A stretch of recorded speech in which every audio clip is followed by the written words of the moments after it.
o seu versículo de número 34.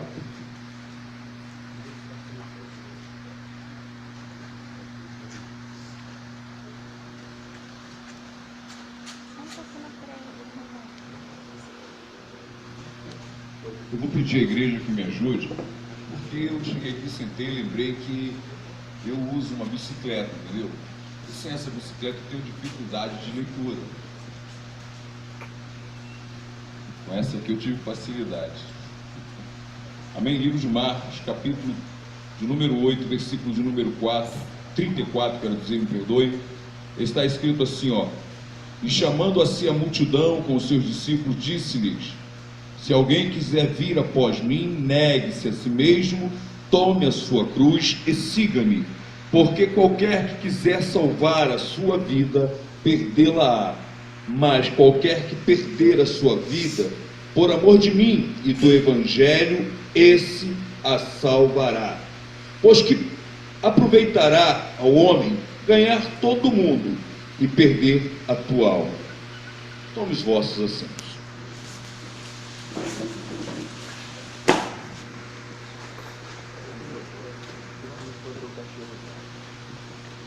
Amados irmãos e irmãs, de antemão quero dizer que gosto muito de ministrar aqui e tenho saudade de vocês.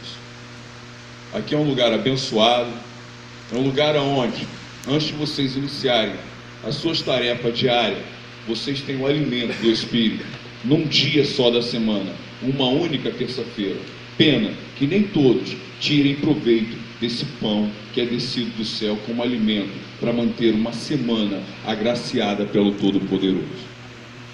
Irmãos e irmãs, eu vou ministrar um tema que me dá 3 tópicos. O primeiro, direito ao livre-arbítrio. O segundo, atitude.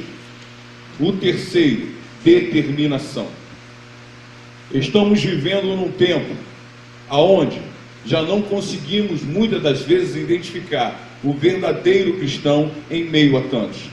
Estamos semelhantes ao livro de Gênesis, no seu capítulo de número 50, quando o pai de José veio a morrer e fora feito enterro, e muitos ali choravam. Os cananeus, ao observar, disseram: olha, até os egípcios choram pelo pai de José. O que eu quero que você entenda nessa passagem do capítulo 50 de Gênesis: o crente já não fazia diferença, estavam todos iguais, nas mesmas atitudes, nos gestos e no jeito de viver. Oi, prestem atenção, hoje eu vim trazer um recado de Deus para você e para mim. Assim disse Jesus, foi Jesus que disse, não foi o Marcos: aquele que quiser vir após mim, negue-se a si mesmo, tome a tua cruz e siga. Não é tempo mais de ficarmos de qualquer maneira na presença de Deus. Não é tempo mais de termos atitudes errôneas na presença de Deus.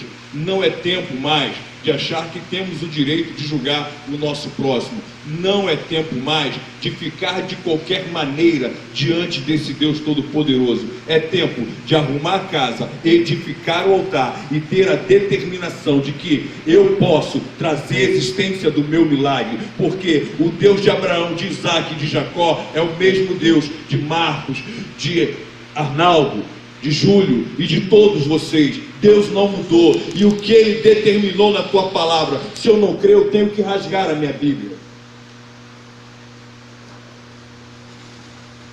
Somos nós que estamos mudando, porque no livro de Romanos, capítulo 12, versículo de número 2, está escrito: ei, não vos conformeis com este mundo.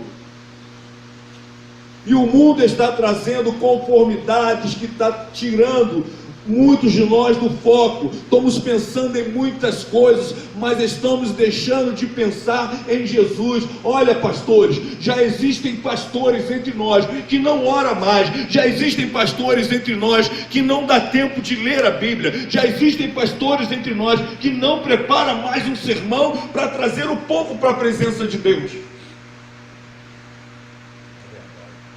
E Jesus tendo chamado a multidão primeiramente, em seguida chama os seus discípulos. E diz: aquele que quiser vir após mim, negue-se a si mesmo, tome a tua cruz e siga-me.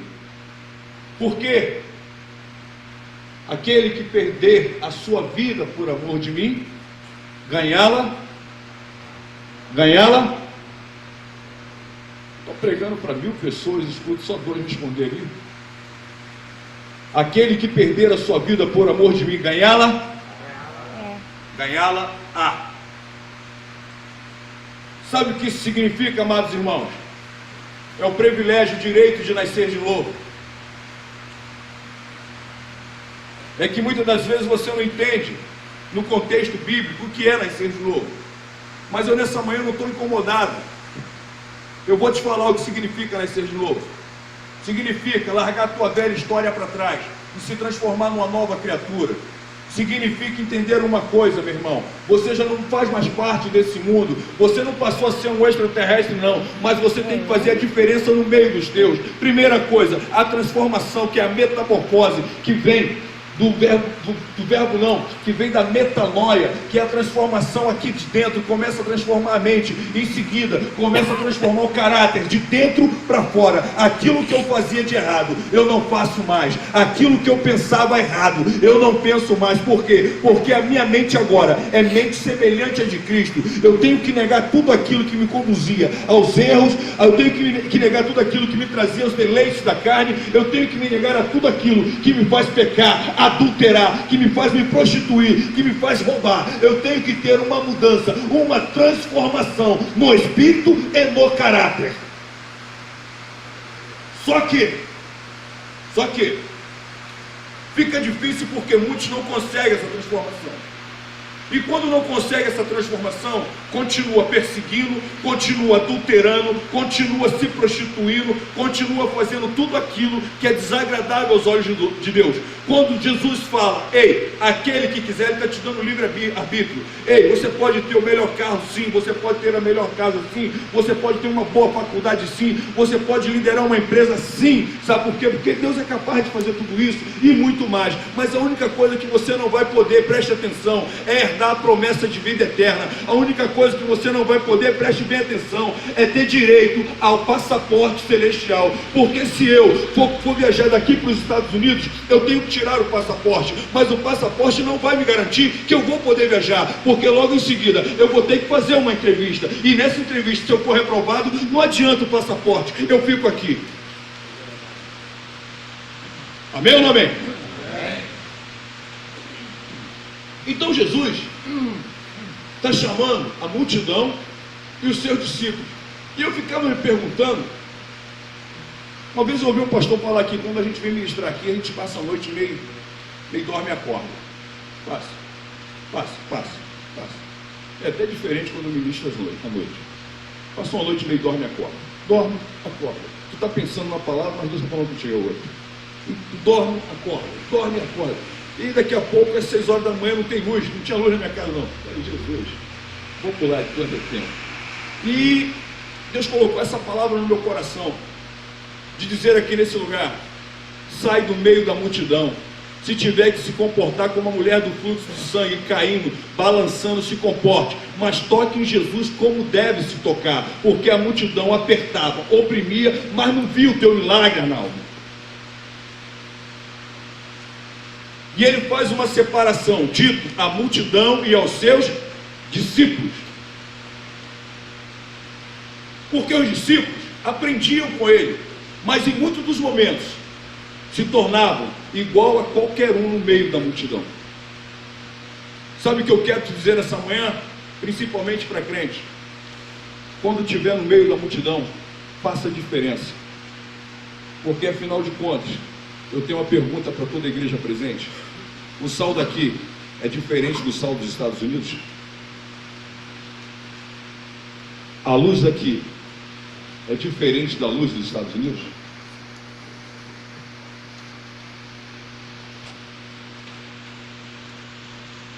Pega aí e guarda. Sal é sal em qualquer lugar.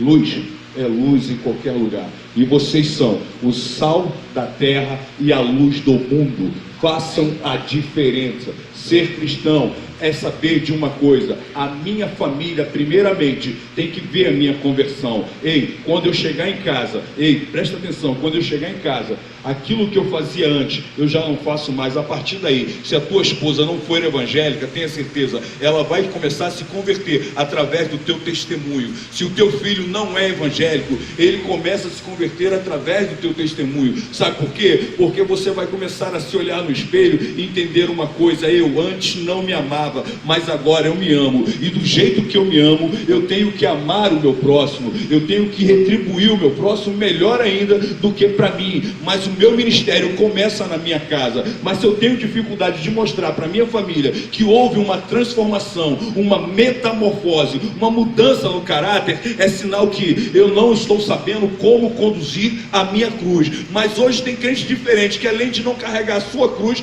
quer carregar a cruz do teu irmão. Ainda tem aquele que quer diminuir a tua cruz, quer cortar um pedacinho para ficar mais leve, Júlio. Tem. Amém ou não amém? Então preste atenção. Crente de qualquer maneira não está enganando a Deus, ele está enganando a si. Por quê? Porque Deus é onisciente, sonda corações e mente. Porque Deus é onipresente, e a tua palavra revela isso, dizendo: onde tiver 2 ou 3 ali falando em meu nome, ali me farei presente. Aqui não tem 2 ou 3, aqui tem um número bacana. Glória a Deus por isso. Mas vamos lá, vamos ao que interessa. Imagina um irmão ou um colega falar para você assim: vou escolher aqui o meu amigo pastor ali, vamos até ali embaixo do viaduto para morrer. Você vem comigo? Vocês já ouviram a voz que ele falou aqui? Eu não quero, não. Você entendeu o mistério? Não quer. Se fosse outro, ele ia dizer: você está repreendido, demônio da morte. Entendam isso. Mas por que ainda tem crente entre nós que quando recebe um convite, vamos para Rio Sampa porque lá vai ter um show, bacana, vai falar com o meu pastor? Não. Tal hora lá em casa, hein? Se esquece que já morreu para o mundo e nasceu para Cristo. Obrigado, amado. Deus te abençoe. Bem dizia Paulo: já não vivo mais eu, mas Cristo vive em mim, porque estou crucificado com Cristo. Bem dizia Paulo, no meio da dor, da enfermidade, dificuldade, perseguição, açoites: eu tudo posso naquele que me fortalece. Bem dizia Paulo, meu irmão e minha irmã: sejam meus imitadores, como eu sou de Cristo. Bem dizia Paulo: eu antes tinha conhecimento, nasci e cresci aos pés de Gamaliel, mas tudo que eu conhecia tornou-se esterco. Sabe o que ele disse? O melhor tornou-se esterco porque fez crescer a semente que germina em mim, a semente do conhecimento da palavra de Deus. Amém. Só que hoje, quando eu leio as parábolas da semeadura, eu tenho uma visão, porque todo pregador, ele é apresentador de ideias. Sim. Quanto mais espiritual ele for, mais Deus revela a ele a palavra e a profundidade da tua palavra. Sim. Quando eu leio a semeadura, a parábola da semeadura, pastores, eu vejo que existe ainda o crente espinho. É aquele que não quer deixar o ministério do teu irmão crescer. Eu vejo que existe ainda o crente coração de pedra, que até dá uma permissãozinha, mas daqui a pouco abafa a semente. E eu vejo que ainda tem aquele crente que representa a rua. A semente é lançada, mas são tanto crentes falando na cabeça dele, que ele não tem direção. Aí os pássaros vêm, Mas eu vejo que em meio a números que estão presentes ouvindo essa palavra, ainda tem crente com solo fértil, que a semente bate, nasce e ele dá fruto. Amém. Eu vejo que ainda tem crente que entende o que é negar e ter a determinação de saber que podemos tanto quanto qualquer um daqueles profetas, daqueles sacerdotes, porque nós também somos sacerdotes de Deus, ou não somos? Se falar que não somos, eu vou te provar. Quem gosta de Bíblia, tem Bíblia. Escuta essa aí, ó. Vós sois nação eleita, sacerdócio real, filhos do Deus Altíssimo. É eu, Bíblia. Afinal de contas, amados irmãos, tenho uma certeza: ei, Deus não mudou e nem vai mudar por mim ou por você. Somos nós que temos que mudar na presença de Deus, porque temos que observar o testemunho que estamos dando dentro da empresa, fora da empresa, dentro da tua casa e por onde você passa. Agora faça uma análise na sua consciência e pensa contigo próprio. Eu vou deixar você pensar por 3 segundos. Como tem sido o teu testemunho diante de todos?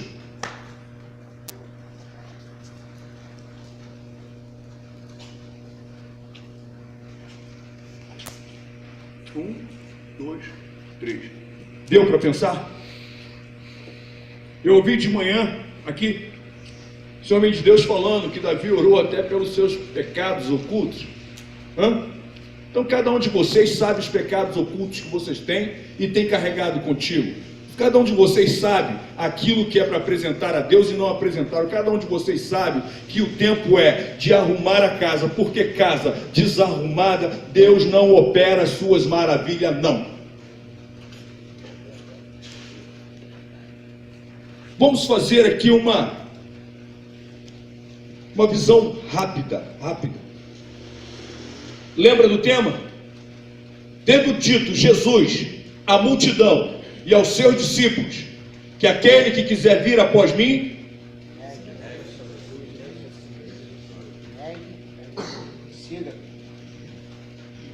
eu sou obrigado a perguntar: quantos tem Bíblia aqui? Quantos tem Bíblia aqui? Você vem trabalhar, eu sinto com todo respeito, não. Você vem trabalhar, mas se você é crente, carrega a tua espada. Carrega a tua espada. Se não quer carregar, faça igual o irmão ali. Bota ali no aplicativo ali. E quando vier qualquer mensageiro aqui, sendo eu ou não, você entenda uma coisa: leia a Bíblia.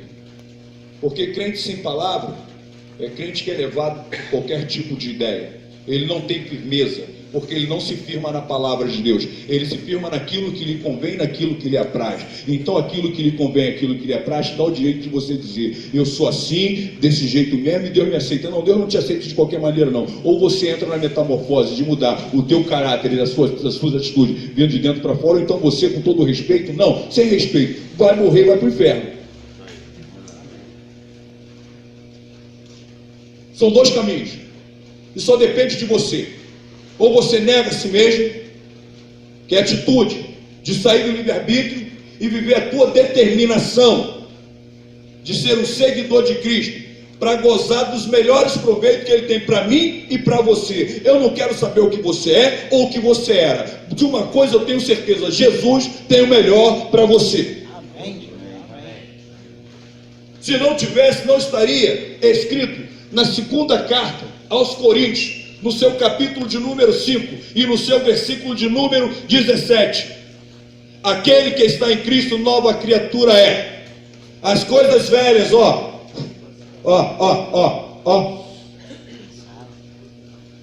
e tudo.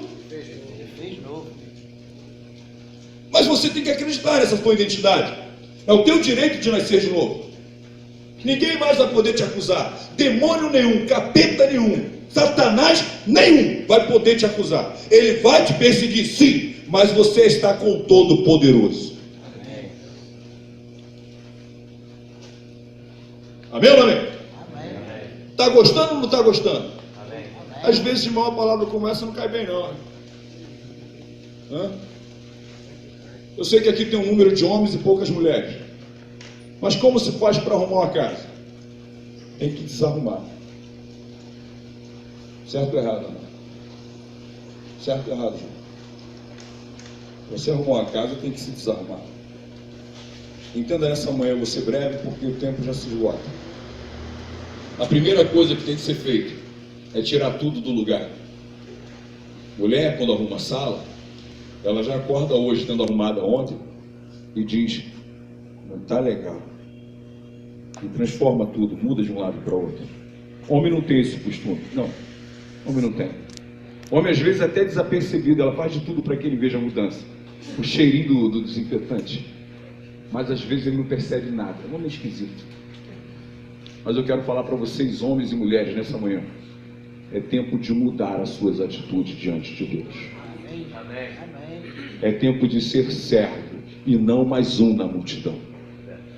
A multidão aperta, a multidão oprime, mas a multidão ainda não aprendeu como tocar em Jesus. E você foi escolhido desde o ventre da tua mãe para fazer uma diferença como adorador. E o adorador, ele adora em espírito e em verdade. Quando o autor desse versículo, ele narrou em espírito, em verdade, ele foi muito feliz, porque existem adoradores que adoram em mentiras. Nessa manhã, eu quero que você entenda que a tua cruz é tua e é sobre medida. Mas você tem que negar um número de coisas que você sabe que está fazendo errado diante dos olhos de Deus. E isso, só você com Deus para consertar a tua casa, arrumar. Tira a bagunça e entra no caminho celestial. Amém ou não amém? Fica de pé, igreja.